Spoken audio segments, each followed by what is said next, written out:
Chapter 35. He did not leave for Cambridge the next day, as he had said he would. He deferred his departure a whole week, and during that time he made me feel what severe punishment a good yet stern, a conscientious yet implacable man can inflict on one who has offended him. Without one overt act of hostility, one upbraiding word, he contrived to impress me momently with the conviction that I was put beyond the pale of his favour. Not that St. John harboured a spirit of unchristian vindictiveness, not that he would have injured a hair of my head if it had been fully in his power to do so. Both by nature and principle he was superior to the mean gratification of vengeance. He had forgiven me for saying I scorned him and his love, but he had not forgotten the words, and as long as he and I lived, he never would forget them. I saw by his look, when he turned to me, that they were always written on the air between me and him. Whenever I spoke, they sounded in my voice to his ear, and their echo toned every answer he gave me. He did not abstain from conversing with me. He even called me as usual each morning to join him at his desk, and I fear the corrupt man within him had a pleasure unimparted to and unshared by the pure Christian in evincing with what skill he could, while acting and speaking apparently just as usual, extract from every deed and every phrase the spirit of interest and approval which had formerly communicated a certain austere charm to his language and manner. To me he was in reality become no longer flesh but marble. His eye was a cold, bright blue gem, his tongue a speaking instrument. Nothing more. All this was torture to me, refined, lingering torture. It kept up a slow fire of indignation and a trembling trouble of grief which harassed and crushed me altogether.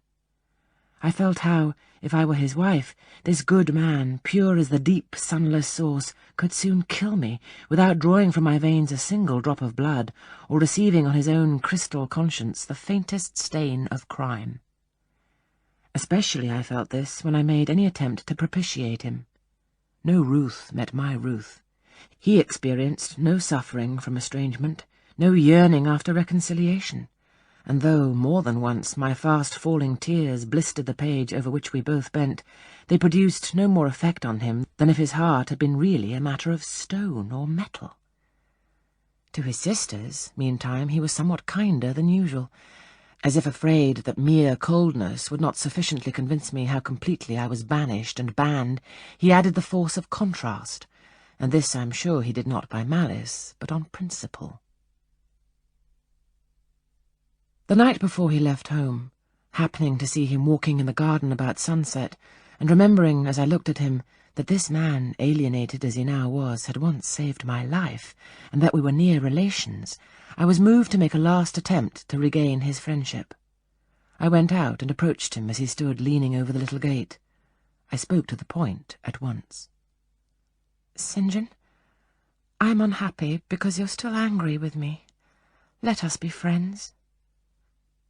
"I hope we are friends," was the unmoved reply, while he still watched the rising of the moon, which he had been contemplating as I approached.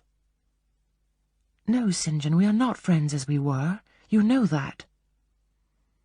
"Are we not? That is wrong. For my part, I wish you no ill, and all good."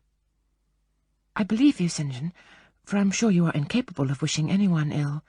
But, as I am your kinswoman, I should desire somewhat more affection than that sort of general philanthropy you extend to mere strangers." "Of course," he said.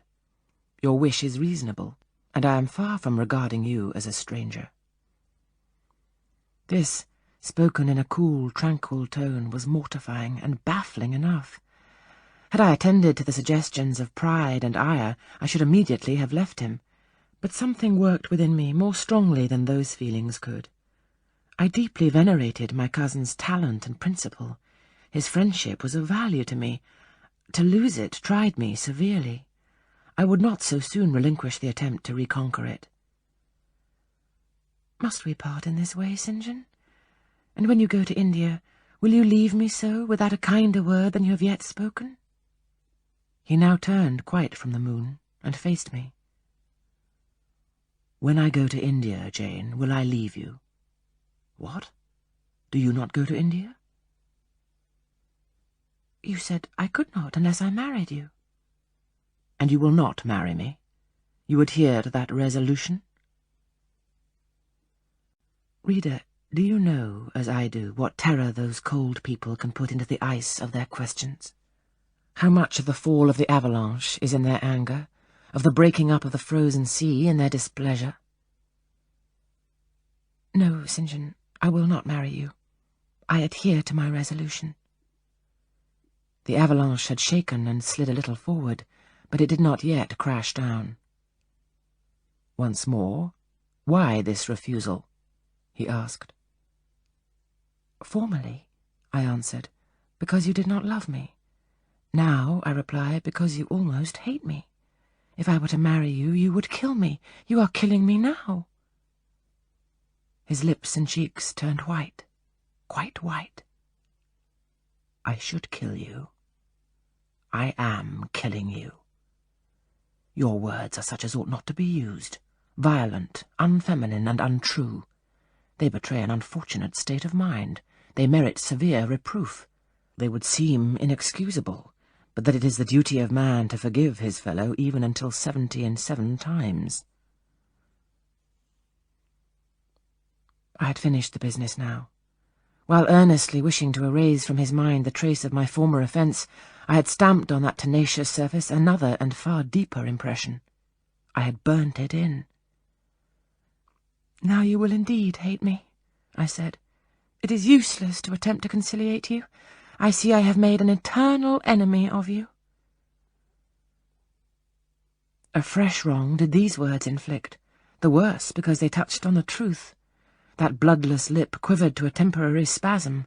I knew the steely ire I had whetted. I was heart-wrung. "You utterly misinterpret my words," I said, at once seizing his hand. "I have no intention to grieve or pain you. Indeed, I have not." Most bitterly he smiled. Most decidedly he withdrew his hand from mine. "And now you recall your promise and will not go to India at all, I presume?" said he, after a considerable pause. "Yes, I will, as your assistant," I answered. A very long silence succeeded. What struggle there was in him between nature and grace in this interval, I cannot tell. Only singular gleams scintillated in his eyes, and strange shadows passed over his face. He spoke at last. "I before proved to you the absurdity of a single woman of your age proposing to accompany abroad a single man of mine. I proved it to you in such terms as I should have thought would have prevented your ever again alluding to the plan. That you have done so, I regret, for your sake." I interrupted him. Anything like a tangible reproach gave me courage at once. "Keep to common sense, St. John. You are verging on nonsense. You pretend to be shocked by what I have said. You're not really shocked, for with your superior mind, you cannot be either so dull or so conceited as to misunderstand my meaning. I say again, I will be your curate, if you like, but never your wife." Again he turned lividly pale, but, as before, controlled his passion perfectly. He answered emphatically, but calmly. "A female curate who is not my wife would never suit me. With me, then, it seems you cannot go. But if you are sincere in your offer, I will, while in town, speak to a married missionary whose wife needs a coadjutor. Your own fortune will make you independent of the Society's aid, and thus you may still be spared the dishonour of breaking your promise and deserting the band you engaged to join." Now I never had, as the reader knows, either given any formal promise or entered into any engagement, and this language was all much too hard and much too despotic for the occasion. I replied, "There is no dishonour, no breach of promise, no desertion in the case. I am not under the slightest obligation to go to India, especially with strangers. With you I would have ventured much, because I admire, confide in, and as a sister I love you. But I am convinced that, go when and with whom I would, I should not live long in that climate." "Ah, you are afraid of yourself," he said, curling his lip. "I am. God did not give me my life to throw away, and to do as you wish me would, I begin to think, be almost equivalent to committing suicide. Moreover, before I definitively resolve on quitting England, I will know for certain whether I cannot be of greater use by remaining in it than by leaving it. What do you mean? It would be fruitless to attempt to explain, but there is a point on which I have long endured painful doubt, and I can go nowhere till by some means that doubt is removed. I know where your heart turns and to what it clings. The interest you cherish is lawless and unconsecrated. Long since you ought to have crushed it. Now you should blush to allude to it. You think of Mr. Rochester. It was true. I confessed it by silence. Are you going to seek Mr. Rochester? I must find out what has become of him. It remains for me, then, he said, to remember you in my prayers and to entreat God for you in all earnestness, that you may not indeed become a castaway. I had thought I recognized in you one of the chosen, but God sees not as man sees. His will be done. He opened the gate, passed through it, and strayed away down the glen. He was soon out of sight. On re-entering the parlour, I found Diana standing at the window, looking very thoughtful. Diana was a great deal taller than I. She put her hand on my shoulder, and stooping, examined my face. "Jane," she said, "you're always agitated and pale now. I'm sure there's something the matter. Tell me what business St. John and you have on hand. I've watched you this half-hour from the window. You must forgive my being such a spy, but for a long time I have fancied I hardly know what. St. John is a strange being." She paused. I did not speak. Soon she resumed. "That brother of mine cherishes peculiar views of some sort respecting you, I'm sure. He has long distinguished you by a notice and interest he never showed to anyone else. To what end? I wish he loved you. Does he, Jane?" I put her cool hand to my hot forehead. "No, Di, not one whit." "Then why does he follow you so with his eyes, and get you so frequently alone with him, and keep you so continually at his side? Mary and I had both concluded he wished you to marry him." "He does. He has asked me to be his wife." Diana clapped her hands. "That is just what we hoped and thought. And you will marry him, Jane, won't you? And then he will stay in England." "Far from that, Diana. His sole idea in proposing to me is to procure a fitting fellow-labourer in his Indian toils." "What? He wishes you to go to India?" "Yes." "Madness!" she exclaimed.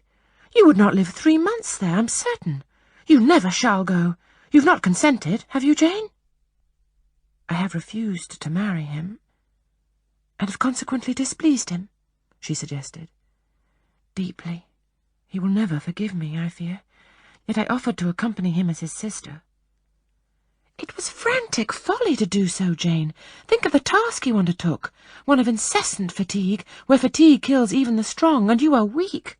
St. John, you know him, would urge you to impossibilities. With him there would be no permission to rest during the hot hours, and unfortunately I have noticed, whatever he exacts, you force yourself to perform. I'm astonished you found courage to refuse his hand. You do not love him, then, Jane?" "Not as a husband." "Yet he is a handsome fellow. And I am so plain, you see, Di. We should never suit." "Plain? You? Not at all. You're much too pretty as well as too good to be grilled alive in Calcutta." And again she earnestly conjured me to give up all thoughts of going out with her brother. "I must indeed," I said, for when, just now, I repeated the offer of serving him for a deacon, he expressed himself shocked at my want of decency. He seemed to think I had committed an impropriety in proposing to accompany him unmarried, as if I had not from the first hoped to find in him a brother, and habitually regarded him as such. "What makes you say he does not love you, Jane?" "You should hear him yourself on the subject. He has again and again explained that it is not himself, but his office he wishes to mate. He's told me I am formed for labour, not for love, which is true, no doubt. But in my opinion, if I am not formed for love, it follows that I am not formed for marriage." Would it not be strange, Di, to be chained for life to a man who regarded one but as a useful tool? Insupportable! Unnatural! Out of the question! And then, I continued, though I have only sisterly affection for him now, yet, if forced to be his wife, I can imagine the possibility of conceiving an inevitable, strange, torturing kind of love for him, because he is so talented, and there is often a certain heroic grandeur in his look, manner, and conversation. In that case, my lot would become unspeakably wretched. He would not want me to love him, and if I showed the feeling, he would make me sensible that it was a superfluity, unrequired by him, unbecoming in me. I know he would. And yet St. John is a good man, said Diana. He is a good and a great man, but he forgets pitilessly the feelings and claims of little people in pursuing his own large views. It is better, therefore, for the insignificant to keep out of his way, lest in his progress he should trample them down. Here he comes. I will leave you, Diana. And I hastened upstairs as I saw him entering the garden. But I was forced to meet him again at supper. During that meal he appeared just as composed as usual. I had thought he would hardly speak to me, and I was certain he had given up his pursuit of his matrimonial scheme. The sequel showed I was mistaken on both points. He addressed me precisely in his ordinary manner, or what had of late been his ordinary manner, one scrupulously polite. No doubt he had invoked the help of the Holy Spirit to subdue the anger I had roused in him, and now believed he had forgiven me once more. For the evening reading before prayers, he selected the 21st chapter of Revelation. It was at all times pleasant to listen, while from his lips fell the words of the Bible. Never did his fine voice sound at once so sweet and full, never did his manner become so impressive in its noble simplicity as when he delivered the oracles of God. And tonight that voice took a more solemn tone, that manner a more thrilling meaning, as he sat in the midst of his household circle, the May moon shining in through the uncurtained window and rendering almost unnecessary the light of the candle on the table. As he sat there, bending over the great old Bible and described from its page the vision of the new heaven and the new earth, told how God would come to dwell with men, how he would wipe away all the tears from their eyes, and promised that there should be no more death, neither sorrow nor crying, nor any more pain, because the former things were passed away. The succeeding words thrilled me strangely as he spoke them, especially as I felt, by the slight, indescribable alteration in sound, that in uttering them his eye had turned on me. He that overcometh shall inherit all things, and I will be his God, and he shall be my son. But, was slowly, distinctly read, the fearful, the unbelieving, shall have their part in the lake which burneth with fire and brimstone, which is the second death. Henceforward, I knew what fate St. John feared for me. A calm, subdued triumph, blent with a longing earnestness, marked his enunciation of the last glorious verses of that chapter. The reader believed his name was already written in the Lamb's book of life, and yearned after the hour which should admit him to the city to which the kings of the earth bring their glory and honour, which has no need of sun or moon to shine in it, because the glory of God lighten it, and the Lamb is the light thereof. In the prayer following the chapter, all his energy gathered, all his stern zeal woke. He was in deep earnest, wrestling with God and resolved on a conquest. He supplicated strength for the weak-hearted, guidance for wanderers from the fold, a return, even at the 11th hour, for those whom the temptations of the world and the flesh were luring from the narrow path. He asked, he urged, he claimed the boon of a brand snatched from the burning. Earnestness is ever deeply solemn. First, as I listened to that prayer, I wondered at his. Then, when it continued and rose, I was touched by it, and at last awed. He felt the greatness and goodness of his purpose so sincerely. Others who heard him plead for it could not but feel it too. The prayer over, we took leave of him. He was to go at a very early hour in the morning. Diana and Mary, having kissed him, left the room, in compliance, I think, with a whispered hint from him. I tendered my hand, and wished him a pleasant journey. "Thank you, Jane. As I said, I shall return from Cambridge in a fortnight. That space, then, is yet left you for reflection. If I listened to human pride, I should say no more to you of marriage with me, but I listen to my duty, and keep steadily in view my first aim, to do all things to the glory of God. My master was long-suffering, so will I be. I cannot give you up to perdition as a vessel of wrath. Repent, resolve, while there is yet time. Remember, we are bid to work while it is day, warned that the night cometh when no man shall work. Remember the fate of Dives, who had his good things in this life. God give you strength to choose that better part, which shall not be taken from you. He laid his hand on my head as he uttered the last words. He had spoken earnestly, mildly.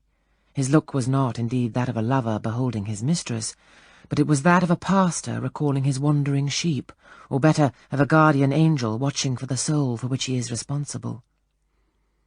All men of talent, whether they be men of feeling or not, whether they be zealots or aspirants or despots, provided only they be sincere, have their sublime moments when they subdue and rule.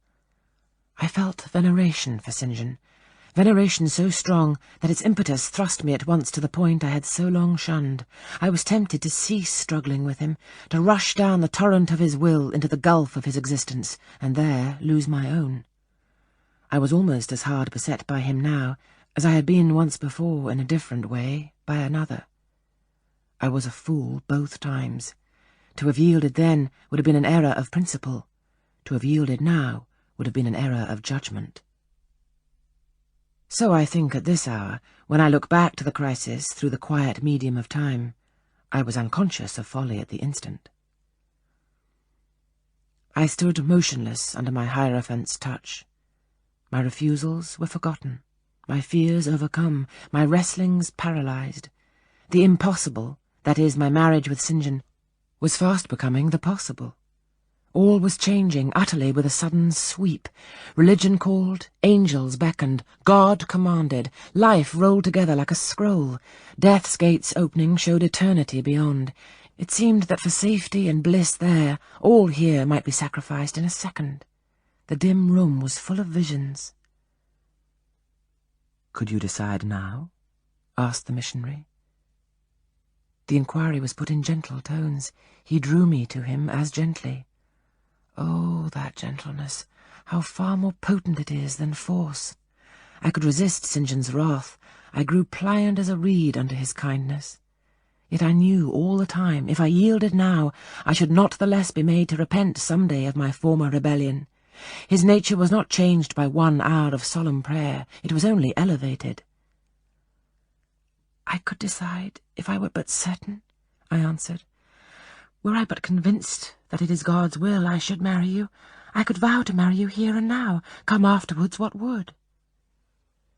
"My prayers are heard," ejaculated St. John. He pressed his hand firmer on my head as if he claimed me. He surrounded me with his arm, almost as if he loved me. I say almost. I knew the difference, for I had felt what it was to be loved, but like him I had now put love out of the question and thought only of duty. I contended with my inward dimness of vision, before which clouds yet rolled. I sincerely, deeply, fervently longed to do what was right, and only that. Show me the path," I entreated of heaven. I was excited more than I had ever been, and whether what followed was the effect of excitement, the reader shall judge. All the house was still, for I believe all except St. John and myself were now retired to rest. The one candle was dying out. The room was full of moonlight.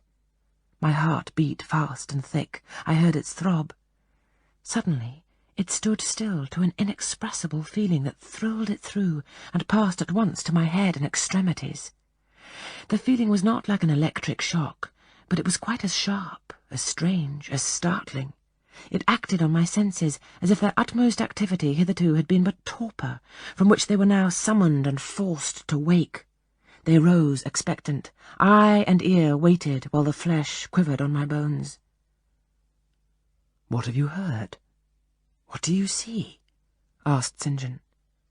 I saw nothing, but I heard a voice somewhere cry, "Jane! Jane! Jane!" nothing more. "Oh, God! What is it?" I gasped. I might have said, "Where is it?" for it did not seem in the room, nor in the house, nor in the garden. It did not come out of the air, nor from under the earth, nor from overhead. I had heard it. Where or whence, forever impossible to know.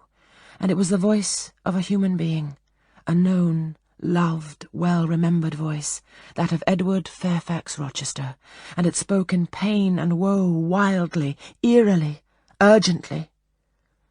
"I am coming," I cried. "Wait for me. Oh, I will come." I flew to the door and looked into the passage. It was dark. I ran out into the garden.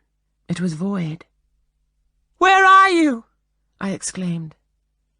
The hills beyond March Glen sent the answer faintly back. "Where are you?" I listened. The wind sighed low in the firs. All was moorland loneliness and midnight hush.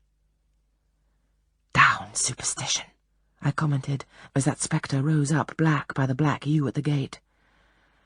"This is not thy deception, nor thy witchcraft. It is the work of nature. She was roused and did no miracle, but her best." I broke from St. John, who had followed, and would have detained me. It was my time to assume ascendancy. My powers were in play and in force. I told him to forbear question or remark. I desired him to leave me. I must and would be alone. He obeyed at once. Where there is energy to command well enough, obedience never fails. I mounted to my chamber, locked myself in, fell on my knees, and prayed in my way, a different way to St. John's, but effective in its own fashion. I seemed to penetrate very near a mighty spirit, and my soul rushed out in gratitude at his feet. I rose from the thanksgiving, took a resolve, and lay down, unscared, enlightened, eager but for the daylight.